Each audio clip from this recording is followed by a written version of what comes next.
कैसे देखते हैं पाकिस्तानी टीम की कारकर्दगी? और लोग मुकाबला कर रहे हैं भारत से कि भारतीय क्रिकेट टीम ने जिस अंदाज से T20 वर्ल्ड कप जीता, पाकिस्तानियों को तो बड़ी मायूसी हुई, लेकिन आप ओवरऑल देखते हैं कि पाकिस्तान क्रिकेट में कुछ चेंजेस, कुछ तब्दीलियाँ मुतवक्के हैं? बहुत बहुत शुक्रिया इकबाल। सबसे पहले तो ये कि जो चेयरमैन साहब इंतज़ार में थे कि रिपोर्ट सबमिट हो, वहाब रियाज की रिपोर्ट सबमिट हो चुकी, हेड कोच की रिपोर्ट सबमिट हो चुकी है, तो आई थिंक अब कुछ ना कुछ तो होना चाहिए। लेकिन अगर आप भारत की बात करते हैं ना इकबाल, तो इस वक्त पाकिस्तान और भारत की टीम में बहुत फ़र्क है, ज़मीन आसमान, बहुत फ़र्क है। हालांकि अगर आपको याद हो तो T20 वर्ल्ड कप 2021 भारत की टीम सेमीफाइनल में नहीं पहुंची। 2022 का फाइनल में पाकिस्तान और इंग्लैंड की टीमें खेल रही थी, भारत नहीं पहुंची थी।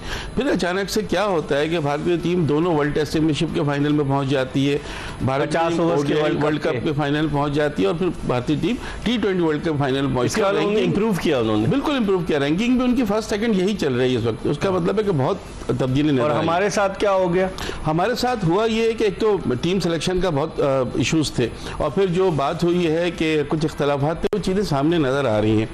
इकबाल, अभी आपने बात की कि लंकन प्रीमियर लीग में कुछ खिलाड़ियों को इजाज़त दी गई, कुछ मेजर लीग खेलेंगे, कुछ दूसरी लीग खेलेंगे। मुझे समझ में नहीं आता कि हारिस रऊफ को अभी क्यों खेलने की इजाज़त दी गई। वो तो इतनी मुश्किल से फिट हुए थे, वर्ल्ड कप शुरू होने से पहले तक उनकी फिटनेस का पता नहीं था। आयरलैंड में नहीं खेले, इंग्लैंड में नहीं खेले, कि उनकी फिटनेस का इशू है। अब वो फिट हुए तो उनको फ़ौरन आपने लीग खेलने भेज दिया।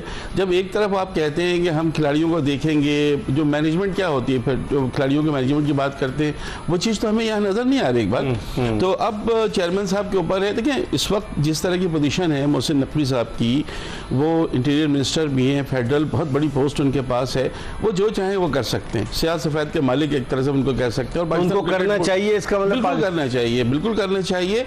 और न सिर्फ ये करना चाहिए, बल्कि ये देखना चाहिए कि कुछ चीज़ें जो हमें बिल्कुल समझ में नहीं आई इस वर्ल्ड कप में, हारिस रऊफ का आखिरी 3 गेंदों पर 11 रन दे देना, छक्का भी लग गया आखिरी बॉल पे, मोहम्मद आमिर का आखिरी ओवर उसमें 3 वाइट बॉल, 7 इमाद वसीम का गेंदें जाया करना भारत के खिलाफ, बिल्कुल मोहम्मद रिजवान का खास तौर से जो आउट होना बुमराह की गेंद पे, ये चीजें समझ में आ नहीं रही है। कुछ ना कुछ जरूर है, क्योंकि इमाद वसीम वैसे ही मौके खिलाड़ी जिस वक्त उनको भेजा गया था, और वो हमेशा कट शॉट करके वो रन बनाते रहते। 3 डॉट बॉल उनका खेलना ये थोड़ा सा। मुनीरुल हक से तो हमारी गुफ्तगू का सिलसिला जारी है, लेकिन इस वक्त हमें वीडियो लिंक के जरिए लाहौर से ज्वाइन किया है पाकिस्तान के former test fast bowler Abdul Rauf ने, जो अपना यूट्यूब चैनल भी चलाते हैं और पाकिस्तान को टेस्ट, वनडे और T20 इंटरनेशनल मैचेस में रिप्रेजेंट कर चुके हैं। बड़े क्वालिफाइड कोचेस में इनका शुमार होता है, डबल मास्टर्स कर रहे हैं स्पोर्ट्स मेडिसिन स्पोर्ट्स के हवाले से।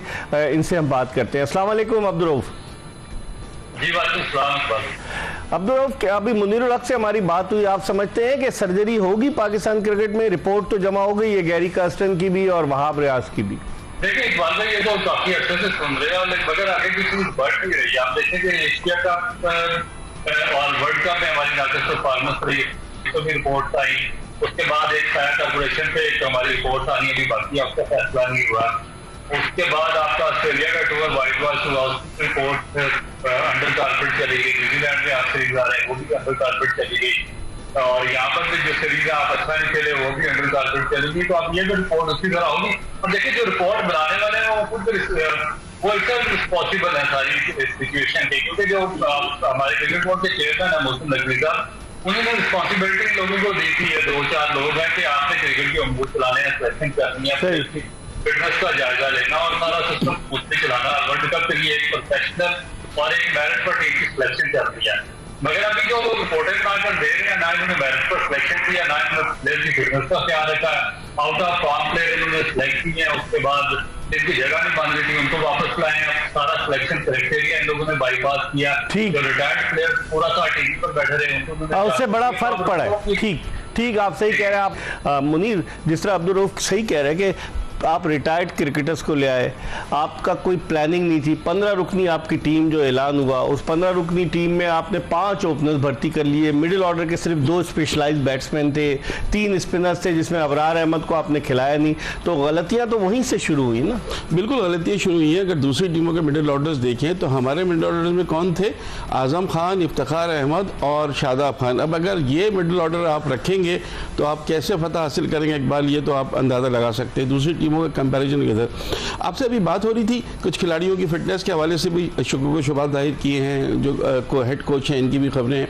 अब फिटनेस के हवाले से है तो आप मुझे ये बताएं कि किसी खिलाड़ी को क्या फ़र्क पड़ा है। इकबाल, शादाब खान भी लंका प्रीमियर लीग खेलने चले गए हैं, आमिर, बाबर और रिजवान जो हैं वो ग्लोबल T20 लीग कनाडा में खेलने की बातें कर रहे हैं, तो किसी खिलाड़ी को कोई फ़र्क तो नहीं पड़ा। ये वहाब रियाज जो ये आप देखें कितना ये खुला तजाद है कि वहाब रियाज सीनियर मैनेजर हैं, सबको उनकी रिपोर्ट उन्होंने सबमिट कर दी, खुद चले गए क्रिकेट चैंपियंस लीग खेलने, वो जहाँ सारे सीनियर प्लेयर इंग्लैंड चले गए। अब आप ये देखिए कि ये किसी को दिलचस्पी नहीं है, किसी को असल बात यही है, किसी को कोई दिलचस्पी कोई नहीं है। अब्दुल रऊफ क्या कहेंगे? मुनीरुल हक ने बड़ा अच्छा पॉइंट रेज किया कि किसी को कोई दिलचस्पी नहीं है, सीनियर मैनेजर चले गए लीग खेलने, कुछ खिलाड़ी चले गए। आप इस मामला को कैसे देखते हैं? इसका मतलब है कोई पूछगछ नहीं है, कोई इनकी अकाउंटेबिलिटी नहीं है।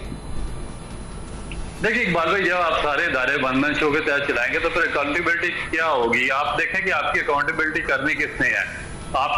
हम खुद अपने इदारे तबाह करते हैं और फिर लोगों को हंसने का मौका देते हैं। आपकी गवर्निंग बोर्ड जो होता है वो स्ट्रेंथन होता है, उससे इदारे को चलाना होता है। और ये नहीं होता कि आप ऊपर से एक बाईपास करके सारा सिस्टम ऊपर से एक बंदे को लाकर बिठा दें और वो अपनी मनमानियां करता रहे। तो इस तरह तो दुनिया का कोई निजाम नहीं चल सकता और ना ही कोई आदमी इस काबिल होता है कि वो मनमाने फैसलों से पूरा का पूरा सिस्टम हाईजैक कर ले। तो जब आप इस तरीके से बाई फोर्स इदारों को चलाएंगे तो फिर इसी तरह के रिजल्ट सामने आएंगे।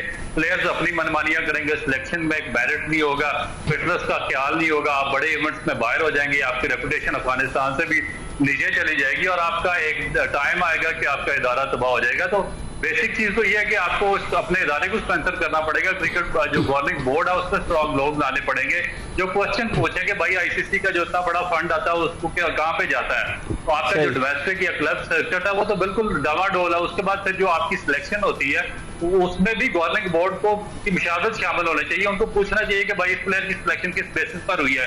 ये जो आपने चीफ सिलेक्टर लगाया है या जो सिलेक्शन कमेटी आपने लगाई है, इनकी एजुकेशन क्या है, इनको किस मेरिट पर आपने सिलेक्शन कमेटी में डाला है। फिर जो डायरेक्टर्स आपने मुख्तलिफ लगाए हुए हैं या कोचेस लगाए हुए हैं या मेडिकल स्टाफ के लोग लगाए हुए हैं, इनकी क्या एबिलिटी है, क्या कैपेबिलिटी है, क्या एजुकेशन है, क्या एक्सपीरियंस है जिस पर इनको इतनी बड़ी बड़ी तनख्वाहों पे आपने हायर किया हुआ। तो ये सारे काम एक स्ट्रॉन्ग गवर्निंग बोर्ड की हैं।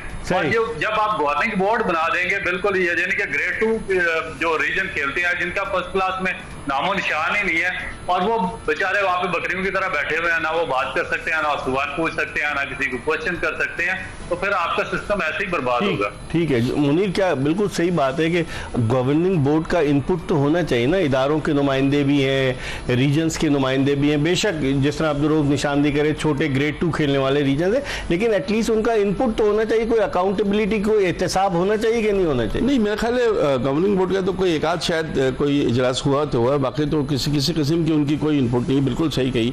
और डोमेस्टिक क्रिकेट को बेहतर बनाने की बात कर रहे हैं, वो कह रहे हैं कि डोमेस्टिक स्ट्रक्चर सही, डोमेस्टिक स्ट्रक्चर आपका है कहाँ? तो वही लोग बैठे हैं ना, जुनैद जिया बैठे, नदीम खान बैठे, एक डायरेक्टर डोमेस्टिक क्रिकेट भी हैं, वो उनके भी बयानात हम जरूर सुन रहे हैं। लेकिन याद करें इकबाल, पिछले साल या उससे पिछले साल भी सिर्फ भुगताया जाता है। डोमेस्टिक का स्केड्यूल चंद दिन पहले आता है, कब हो रही होती है, कागजों में हो जाती है। आप और हम स्कोर कार्ड देख रहे होते हैं, पिचेस का पता नहीं है कि इनिंग्स में सेंचुरियां बन रही हैं, कोका कोला बॉल का किस तरह इस्तेमाल हो रहा है, बहुत सारी चीजें। बल हमारी डोमेस्टिक क्रिकेट नहीं है। आप इंडिया की हम बात करते हैं, इंडिया में